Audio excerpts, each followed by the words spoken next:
Салам алейкум достор, түштүк Кореядан барыстыра салам. Достор, бүгүн бизде өзгөчө состав. Казакстанга ушундай электромобиль почтада иштеген автоунаалар жүктөлүп атат. Өзүңүздөр көргөндөй ушундай өзгөчө булар. Кореядагы баасы достор канча 700-800 доллардын тегерегинде болду да. Аукциондо ойнолуп атат ушундай автоунаалар. Кызыккандар байланышка чыксаңыздар болот.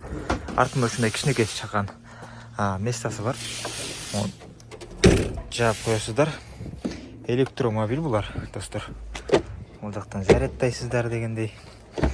Эки киши олтурат. Тряпочный эле салондо. Мынакей достор, зарядниги. Бул жакта монитору бар, бирок ушунун монитору сынып калыптыр. Так. Ушундай автоунаалар достор.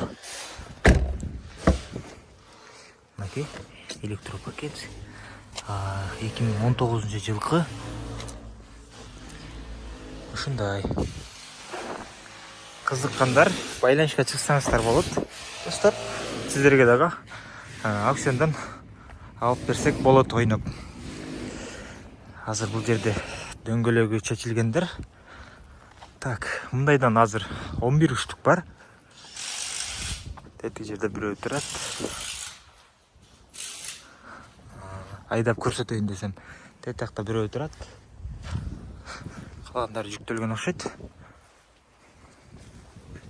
Бул болсо биздики. Сатылат. Тетиги жерде турат. Так, мынакей достор, дөңгөлөгү чечилген эмес. Бул да жүктөлөт. Ушундай электро унаалар керек болсо кайрылсаңыздар болот. Сиздерге дагы алып берсек болот. Эсептеп көрөсүздөр да эми. Жол киреси бир аз кымбатыраак болуп калышы мүмкүн. 700-800 долларга аласыздар. Растамашка почти буга жок десе да болот да. Аз эле чыгат. Себеп электро болуп. Так.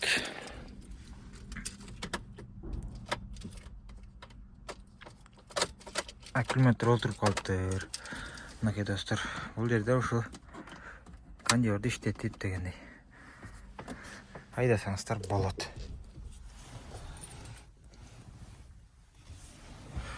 Ушундай. Кызыккандар байланышка чыгыңыздар, сиздерге дагы ойноп беребиз. 700-800 доллардан болот. Барыңыздарга ден соолук жана ийгилик. Салам алейкум.